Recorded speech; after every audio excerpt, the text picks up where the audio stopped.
Democracy Now!, democracynow.org, The War and Peace Report. I'm Amy Goodman with Nermeen Sheikh. A retired CIA agent who blew the whistle on the agency's Bush-era torture program has been sentenced to 2.5 years in prison. John Kiriakou becomes the first CIA official to be jailed for any reason relating to the torture program. Under a plea deal, Kiriakou admitted to a single count of violating the Intelligence Identities Protection Act by revealing the identity of a covert officer to a freelance reporter who did not publish it. Under the plea deal, prosecutors dropped charges brought under the Espionage Act. In 2007, Kiriakou became the first CIA official to publicly confirm and detail the Bush administration's use of waterboarding when he spoke to ABC's Brian Ross. At the time, I felt that waterboarding was something that we needed to do. And as time has passed, and as September 11th has moved farther and farther back into history, I think I've changed my mind. And I think that waterboarding is probably something that we shouldn't be in the business of doing. Why do you say that now? Because we're Americans and we're better than that. John Kiriakou's supporters say he has been unfairly targeted in the Obama administration's crackdown on government whistleblowers. In a statement urging President Obama to commute Kiriakou's sentence, a group of signatories, including attorneys and former CIA officers, said, quote, Kiriakou is an anti-torture whistleblower who spoke out against torture because he believed it violated his oath to the Constitution.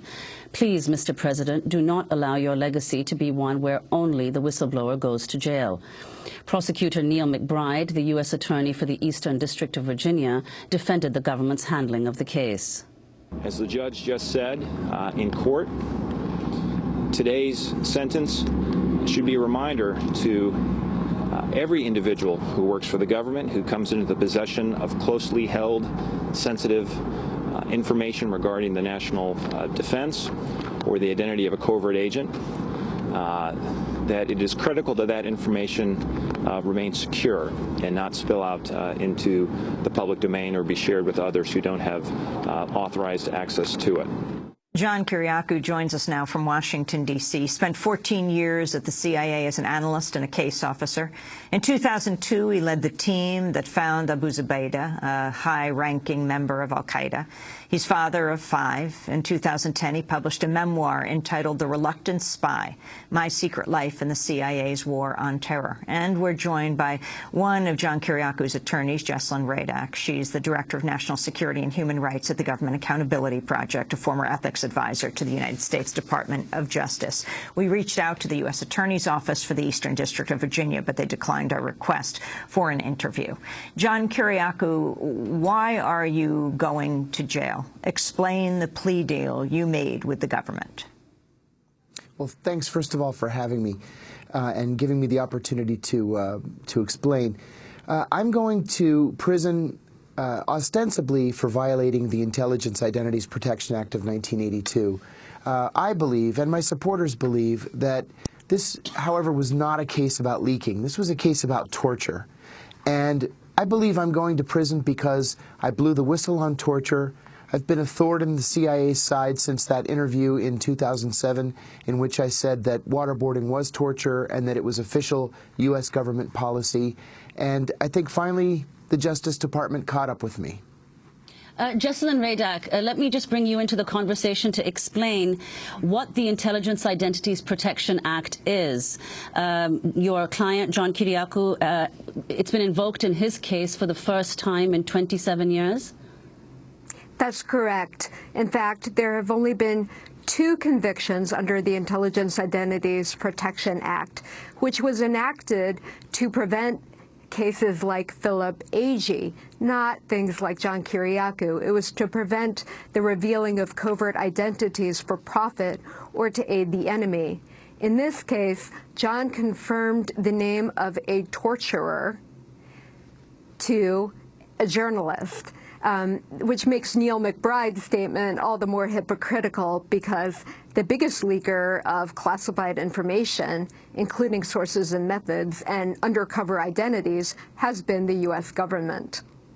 John Kiriakou, explain what it is that you were trying to expose. Explain what you were involved with. Talk about Abu Zubaydah, your involvement in the finding of him. and then the course you took, where your conscience took you. Sure. In 2002, I was the chief of counterterrorism operations for the CIA in Pakistan. And my job was to try to locate al-Qaeda fighters or al-Qaeda leaders and capture them, to turn them over to the Justice Department and have them face trial. That was the original idea, not to have them sit in Cuba for the next decade. But we caught Abu Zubaydah. He was shot 3 times by Pakistani police as he was trying to escape from his safe house, and I was the first person to have custody of him, to sit with him. We spoke to each other extensively. I mean, talked about everything from September 11th to poetry that he had been writing, to his family, and then he was moved on to a secret prison after that. Once I got back to headquarters, I heard that he had been subject to harsh techniques, then euphemistically called enhanced interrogation techniques, and I was asked by one of the leaders in the CIA's counterterrorist center if I wanted to be trained in the use of these techniques. I told him that I had a moral problem with them, and I did not want to be involved. So fast forward to 2007. By then, Human Rights Watch and Amnesty International had reported that al-Qaeda prisoners had been tortured, and ABC News called and said that they had information that I had tortured Abu Zubaydah. I said that was absolutely untrue. I was the only person who was kind to Abu Zubaydah, and I had never tortured anybody. So they asked me to go on their show and defend myself. I did that, and in the course of the interview, I said that not only was the CIA torturing prisoners, but that it was official U.S. government policy. This was not the result of some rogue CIA officer just beating up a prisoner every once in a while. This was official policy that went all the way up to the President of the United States. And so what happened after that in 2007, once you gave this interview? Can you explain what happened to you and to your family? Sure. Within 24 hours, the CIA filed what's called a crimes report against me with the Justice Department, saying that I had revealed classified information, which was the torture program, and asking for an investigation with an eye toward prosecuting me. The Justice Department decided at the time that I had not revealed classified information, that the information was already in the public domain, but immediately, within weeks, I was audited by the IRS. I've been audited by the IRS every single year since giving that interview in 2007. But a more important bit of fallout from that interview was that every time I would write an op-ed, every time I would give a television interview or give a speech at a university, the CIA would file a crimes report against me, accusing me of leaking additional classified information. Each time, the Justice Department determined that I did not leak any classified information. In fact, I would get those op-eds and those speeches cleared by the CIA's Publications Review Board in advance. Then the CIA started harassing my wife, who at the time was a senior CIA officer, particularly over an op-ed I had written. They accused her of leaking classified information to me for the purpose of writing the op-ed. Well, I said I had gotten the information in the op-ed from 2 UPI reports and from a South American Ministry of Foreign Affairs website, and they would back off. But this sort of became our life. We would be under FBI surveillance. She would be called into the CIA's Office of Security. I would have trouble getting a security clearance when I went to Capitol Hill. It just became this pattern of harassment. So, John, why didn't you stop? Because I think that torture is something that needs to be discussed. I said this in 2007. This is something that about which we should be having a national debate. And frankly, I have a First Amendment right to free speech. And, you know, writing an op-ed is not against the law. Giving a speech about the Arab Spring or about torture is not against the law. And I felt that I didn't want to be cowed. I didn't want to be frightened into silence by the CIA. And John Kiriakou, you said that in these instances that you've named, you were actually charged with espionage. Is that right? Can you talk about the significance of the Espionage Act? Yes, the government initially charged me with 3 counts of espionage. it sounds silly maybe, but I'm still personally offended by these espionage charges, which were dropped, of course. The espionage charge is used as a hammer by the administration to force people into silence. My espionage charge is related to a conversation that I had with a New York Times reporter. A New York Times reporter approached me and said that he was writing a story about a colleague of mine, and would I grant him an interview.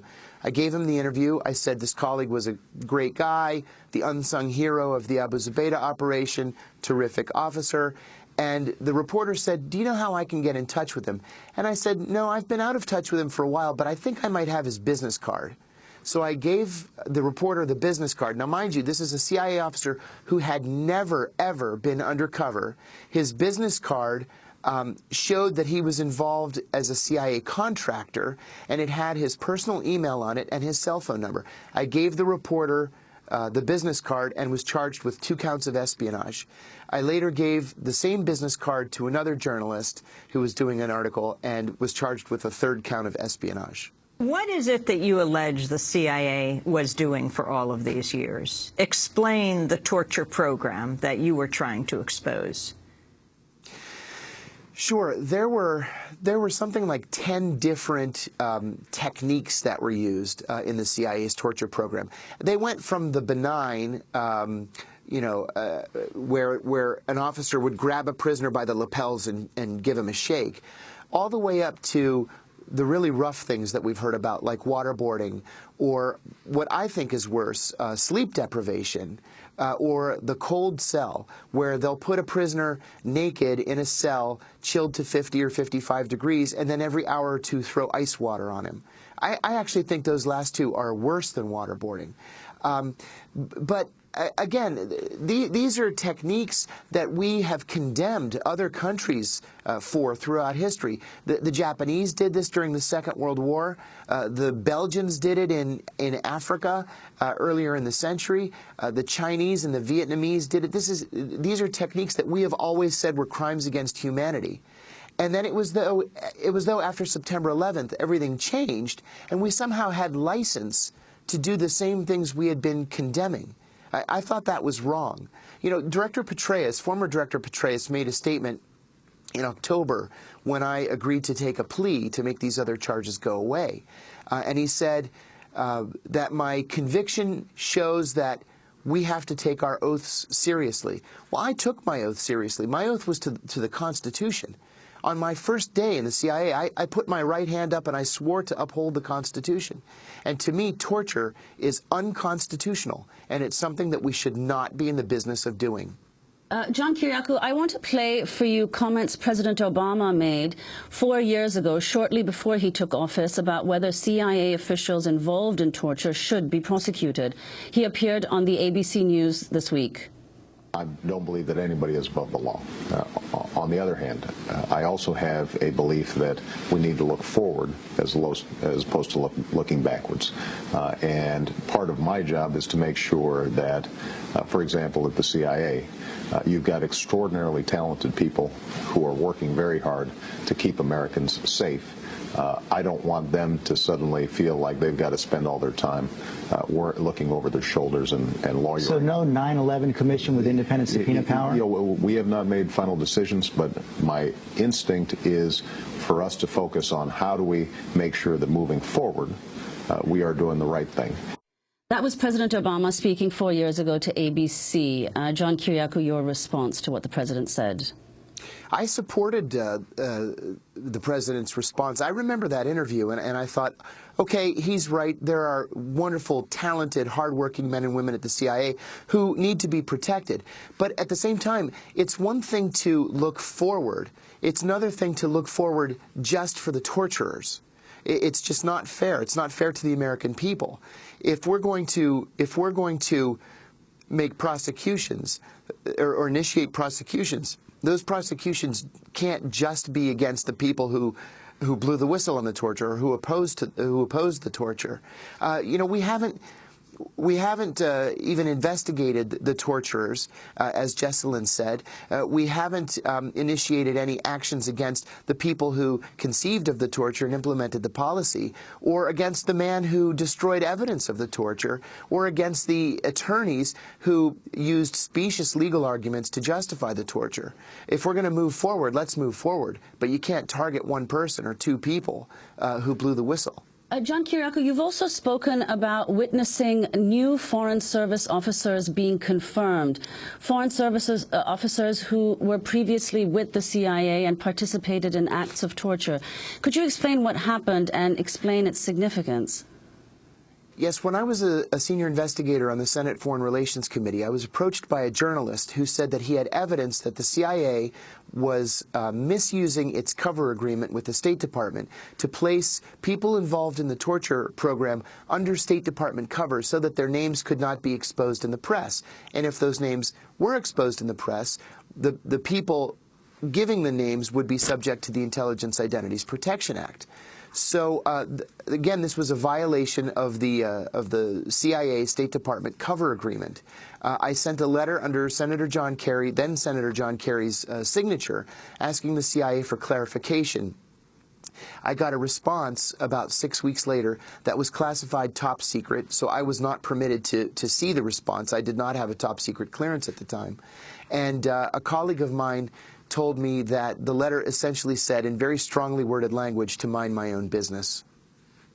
We're going to go to break. And when we come back, we want to ask you about President Obama's nominee to become the next head of the CIA, John Brennan, because as you talk about the administration, we're talking actually about administrations from the Bush administration to the Obama administration. Our guest is about to go to jail. His name is John Kiriakou. He's about to serve 2.5 years in jail. This will be one of his last interviews before he goes to prison. We're joined also by Jesselyn Radack, who is one of his attorneys. Stay with us.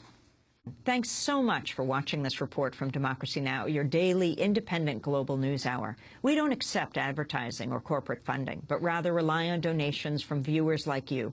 Please make your contribution by visiting democracynow.org. We need your support today to keep bringing you this hard-hitting, in-depth reporting.